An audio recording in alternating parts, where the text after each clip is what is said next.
So, hello everybody. Welcome to Vancouver UFO. Today's date is February 17th, 2024.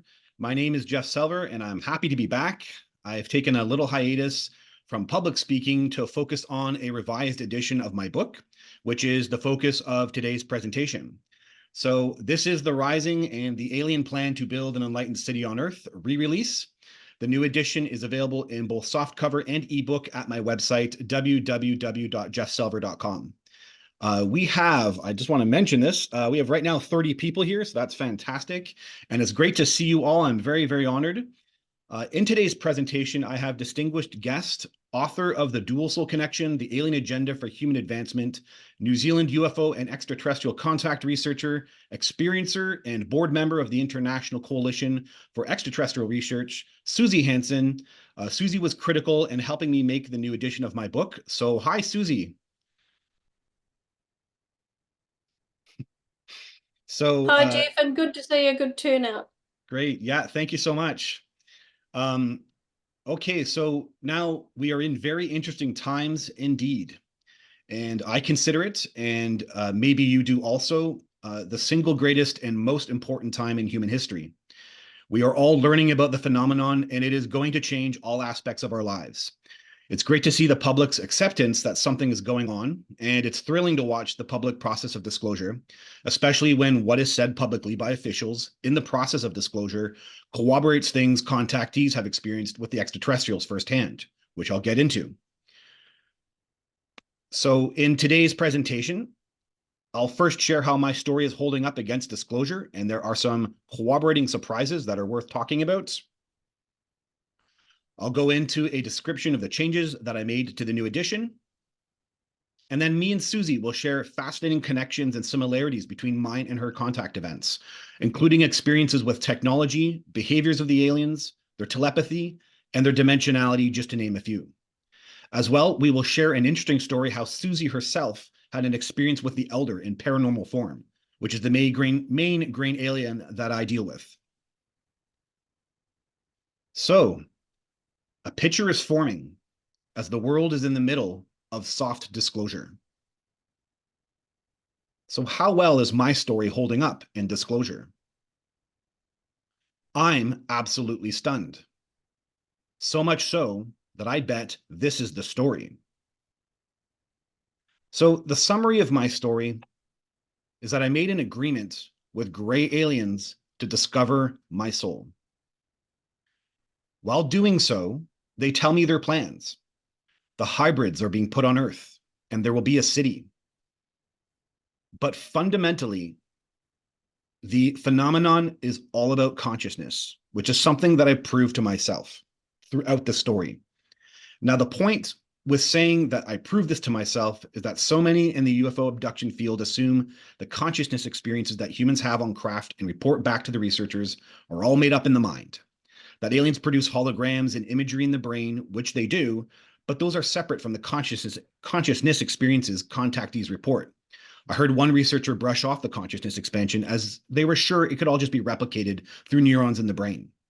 But what the aliens did with me proved without the shadow of a doubt their capability by providing consciousness experiences that interacted with my everyday life. They are in the afterrealm. They did interact with my consciousness, my soul, and they do have a big picture frame of reference that can encompass a contactee's past life and their purpose for manifesting in physical reality in this life. And humans have no frame of reference to understand these types of interactions, or so we assume. So at the Soul Foundation Symposium, first off, the Soul Foundation is a science and academic foundation dedicated to the research of unidentified aerial phenomenon led by Dr. Gary Nolan. Held a symposium at Stanford University last November that included a panel of scientific advisors such as Christopher Mellon and Jacques Vallée.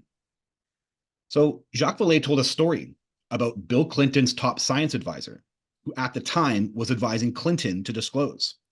The advisor was giving a presentation in front of a bunch of high-ranking government people, and when asked about disclosure, told the audience the following story. A man is walking down the street, and he sees a bright light in the grass. Wondering what it is, he goes to it and finds a frog with a glowing green crown on it, He picks the frog up, and to his surprise, it starts talking to him. The frog explains she's a princess, and if he kisses her, she will turn into a beautiful young woman. She'll marry him, and they'll have children, beautiful children together. The man thinks for a minute and replies, "At my age, I'd rather have a talking frog," and puts her into his pocket. Now, the points, first off, I think this is a brilliant analogy that matches what I was told by the aliens. The points, the frog is a she. I'm certain the Greys are a matriarchal society. The frog is reminiscent of the extreme appearance of the Greys that are actually disturbing to the human eye. Surprised that it talks. They have a personalities. That's kind of the part of the contact events. They actually have personalities that are relatable and surprisingly relatable at that. They want to marry and have children. That's the hybrids. That's exactly the experience that I was told, bringing the two together and kind of a merging of societies, which is like marrying. And I love this last line here. I'm going to repeat this last line again. The man thinks for a minute and replies, "At my age, I'd rather have a talking frog," and puts her into his pocket. Now, I don't take the cabal stands. I've been very public about the kind of perspective I have about the whole, government part of all this. And I take the perspective that this whole picture is too large for humans. It's overwhelming, and humans don't know what to do with it. We have circumstantial evidence that more than once they brought in control groups who wanted to disclose, gave them all the information how it would change society, and they came out agreeing to not have disclosure. This created, and then the problems arise from there. It creates a vacuum, and then capitalism takes over, which is where we are now with David Grush going public with reverse engineering programs. I've always taken the stance that the picture is too large for humans, and in that way to have compassion. And even those who face it, who actually are on the face of it, don't know what to do with it and struggle with it themselves.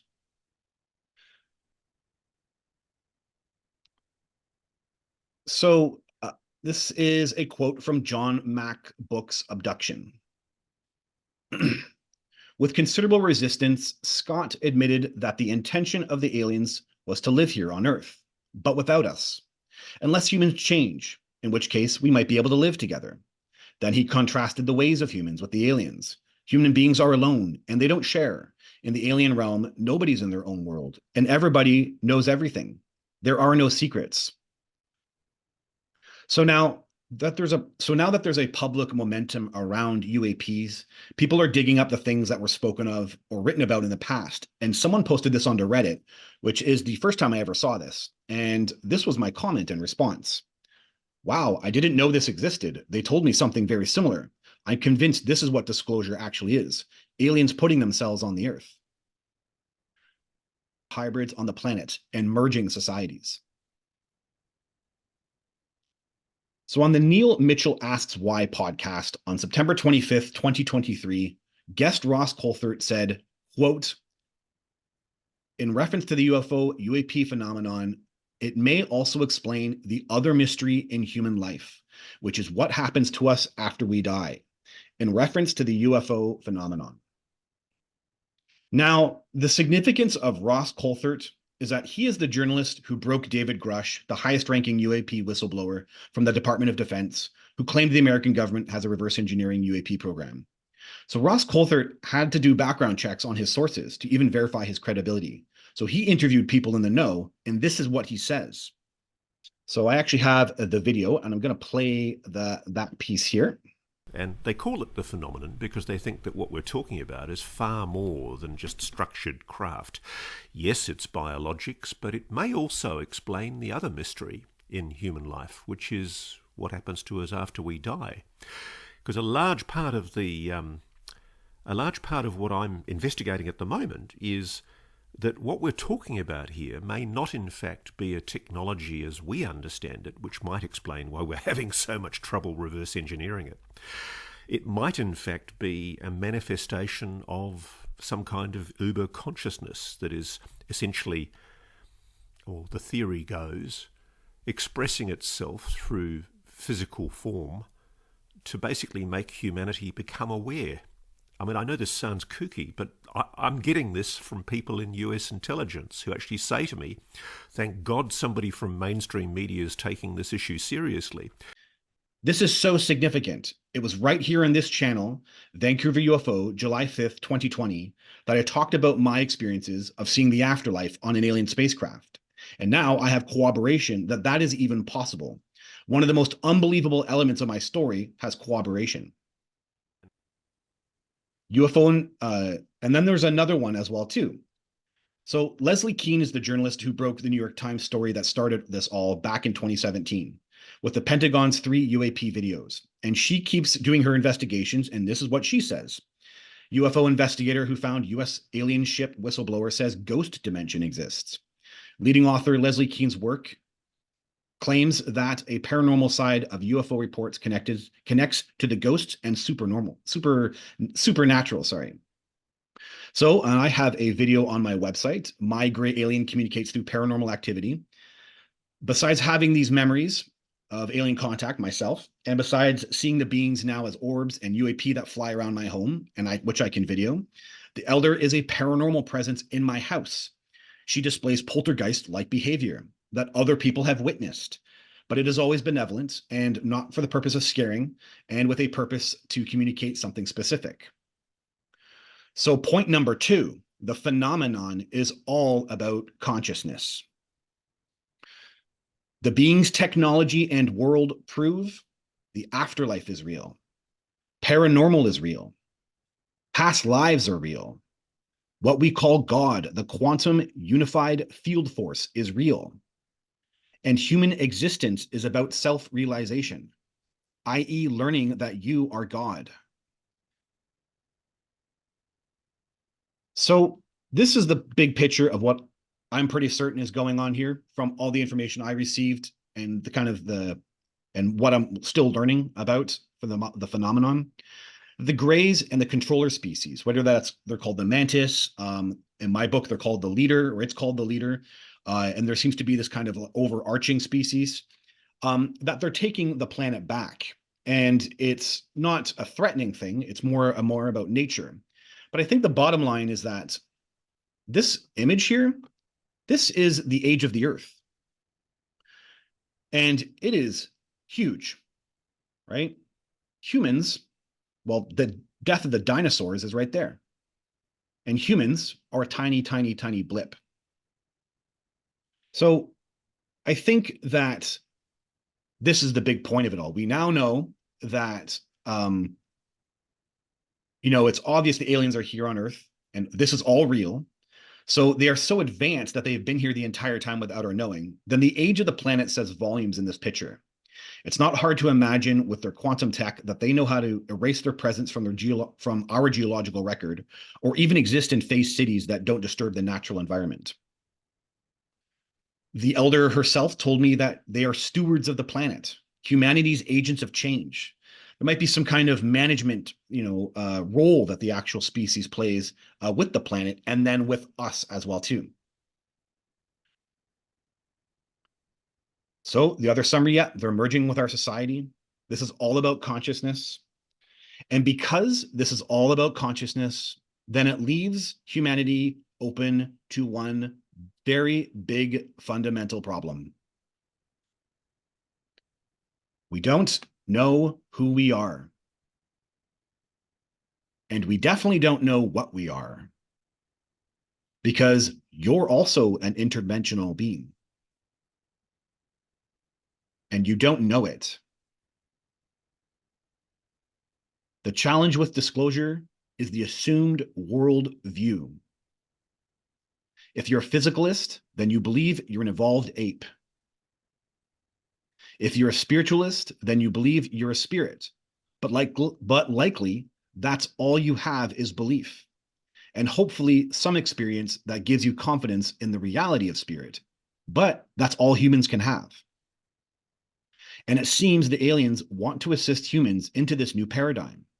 And it appears that is the purpose of books like mine and all those whose books open us up to this new paradigm, like Suzy Hansen's. Okay, so that was that section. That's kind of the midst of disclosure section. Now I'm going to talk a bit about the book and why I created a new book. So I considered the first edition of the book the cathartic journal. As a contactee, it's really hard to balance how personal alien contact can become versus trying to convince the public that something unbelievable happened to me. And the bottom line was I was uncomfortable with the first edition. So much so that I didn't really want people to read it. And that's really challenging because I also wanted people to know what happened to me. So it was kind of this weird balance I was kind of juggling with. And I am now much more comfortable with this book and this version of this book. It's been ironed out. And Suzy was significant in helping me with that. So what's in the new edition? I changed the title. I changed the title largely so people don't confuse The Rising with Dolores Cannon's concept of ascension. Though it seems some elements of that are actually relayed by the beings to me, The Rising was the experiment to discover my soul, and I wanted to make a distinction in the actual title change. The cover change, we wanted to lighten the mood of the book with a cover change, so that's kind of why we did that. I got a forward. I got actually very brilliant. I'm so grateful. Susan Manowich provided a brilliant forward for me. Very grateful. She's a contributing author to Beyond UFOs, the science of consciousness with consciousness in contact with non-human intelligence, the world's first comprehensive academic study of extraterrestrial contact. Suzy Hansen, very grateful, endorsed the book right in the front. There's a several page endorsement. I'm only absolutely grateful. It's very glowing. And yeah, I can't express my gratitude enough. So because it's all about consciousness, this story is about my own growth. It becomes challenging. And so I had these kind of, personal consciousness experiences with the beings. And the problem here is that ideas like psychic abilities, soul, visioning, God, at the human level, we're still questioning if these are real. And we imagine the aliens are like us, questioning reality, not knowing if the afterlife is real. Maybe they wonder if God is real. Maybe they have to spend years meditating to have a glimpse of expanded consciousness, just like us. And that's not where the beings are. We have to understand it's all real, and the being's ability extend from there. And again, we have no frame of reference for understanding this perspective. So that's why what makes this part of the book challenging is putting all that type of detail that I experienced in order. And so in this new edition, this part of the book was meant to be easier to move through. I have biological events just like everybody else who interacts with these entities. And the bottom line was to just make that more digestible for those who are reading it. I think that would be understandable. The city. So I wanted to give more detail about the city. I added a whole chapter to what I was given about this future city. And so here are 2 verses about the city that I witnessed. The beings will encourage a level of human to human, alien to human, mind and heart, telepathic transparency, much like I experienced in the White Room, where as an exposed energy, there was no holding back, and there were no inhibitions. All humans want is to love and be loved, and a communal, open-hearted, love for everyone, rave-like celebration will be encouraged, such as I experienced in the White Room. There are no laws in this new society, like those which govern the human world, as their technology affords all information to all, seeing any space and any moment in time. Crimes and corruption are impossible. All that exists is ignorance of cause and effect, which is handled by creating a structure for growth as opposed to jail time. And that quote from John Mack's Abductions in the beginning of the presentation from the contactee Scott is so similar to this last paragraph. And that's just a corroboration again. It's not, I didn't know that I had written this. Actually, the book had already been released when I saw that Reddit post. So that's just, again, the way the aliens communicate always seems to have a kind of similar vein between contactees. And so I created an addendum in the book called The Teachings of a Vedic Guru That Matched the Experience of an Alien Dimensional Room, which is like a consciousness summary. And it is because right now, everyone in the field is looking towards scientists to understand the phenomenon. But the problem with that is science is rooted in objective reality. Yet the phenomenon interacts with consciousness, and consciousness is subjective by nature, not objective. And the phenomenon seems to also interact with the subjective nature of reality, with the simulation theory, and with quantum reality. So eventually, the ones who will be able to help us understand the phenomenon most are those spiritual masters, those traditions that which elevated spiritual mastery, such as the Vedic yogis and gurus. And this is because consciousness isn't in the intellect. Consciousness is beyond the mind. And so eventually we will need those teachings from those who mastered the mind to go beyond and experience the realm of the phenomenon. Another amazing feature of the book is Thomas Hansen, Suzy Hansen husband, committed to provide art for the book. Again, eternally grateful. I cannot express enough gratitude for how amazing, the experience was to make that happen, and then for Thomas to kind of provide results. So this is so it was actually really fun. Thomas and Suzy met with me, and they really highlighted, the emotional centers of the book. And so the agreement I made with the Gray Aliens in the very first contact event when I was 16, it was really fun. Thomas actually wanted pictures of what I looked like at the time, and so this was a nice replication of the hair I had, and I wore a hat, and I definitely was wearing a hat and looked that way in the contact event. And for me, it's kind of a flashback. I actually feel the contact event, and so yeah. And this is the elder pointing at the holographic timeline. So very grateful. He drew the city on Venus, and I just thought that was really wild. And he got a lot of micro detail, like the glass ceiling that I had witnessed as well too, and how the buildings themselves were not the kind of normal shapes that humans have, not kind of the hard edges, but kind of more curved, rounded, and kind of weird oblong shapes. And another very powerful point of the book is my interaction with the twins. And basically where I learned that they are making hybrids, and they call them the new humans, actually. And they were kind of ready to go hybrids in these kind of tubes. And it's just really wild that happened. And I was in shock actually in the moment. And you can see me there kind of caught off guard and kind of freaked out a little bit actually. And Thomas did a really good job at kind of capturing the motion while being explained by the very calm and relaxed twin telling me about the new humans. I have when I'm not an artist, so when I capture my own, what I experienced as best as I possibly could through my own art, I love it. So I love this kind of picture I made of the elder, and it also still is in the book. I had a friend reading the book, and he said to me, "Where is this going?" Because I guess, it's 26 contact events, and it's a bit confusing when it just kind of happens one after the other. So I actually made a legend that described, of course, when I saw the holographic timeline, I didn't see the little orbs inside of it, but they were throughout. This is what I understand. This is the placement of where the contact events were exactly in the holographic timeline. Because eventually I was explained by the elder that that the holographic timeline, each cuboid represented 3 years. So it was actually able to understand where those contacts would be in reference to that. I got better at describing the leader. This is not, again, 100% perfect because I'm not an artist. The snout probably would have been a little bit less larger, but relatively, this kind of gives me a flashback of the experiencing the leader, the kind of what people call the mantis, and this is kind of what the entity looked like for me. So it didn't look like a mantis, right? It kind of looks. I've always said it looked like an aardvark, the way it kind of held its hands, but had a snout, kind of horse-like, dinosaur-like snout.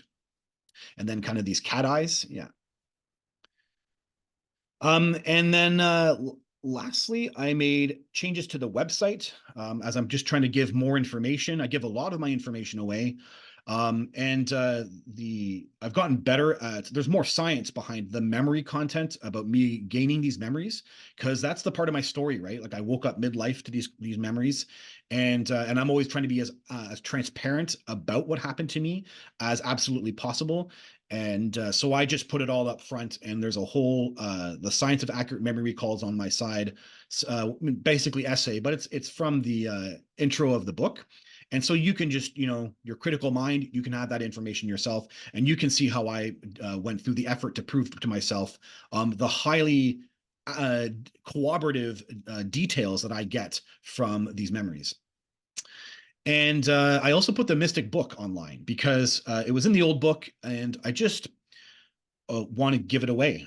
Basically, the aliens, I can get that telepathy from them, and they want that. They want the book to just be kind of given away. And so I made it as accessible as possible for people. And so there's a whole bunch of detail I can actually put onto the website by having the ability to have it online for free. Then I'm able to kind of give as much description as I can about the book. And so that's available for people as well too. So before we get into the Suzy section, please leave Amazon reviews. I don't, on my YouTube channel, I don't ask you to subscribe. I don't ask you to like, and I don't ask you to, hit the notification bell. But one of the most valuable things for me is Amazon reviews. People actually email me a lot that, they loved the book, or they loved this experience, or they had a great revelation from something. And I'm very shy about asking for the reviews. And so I'm just kind of punching it right here. Please leave Amazon reviews. They're very, very, very valuable for me. And so if you enjoyed the book, if you got anything out of it, please let the public know. And that's one of the most valuable things that can happen for me, is you leaving an Amazon review.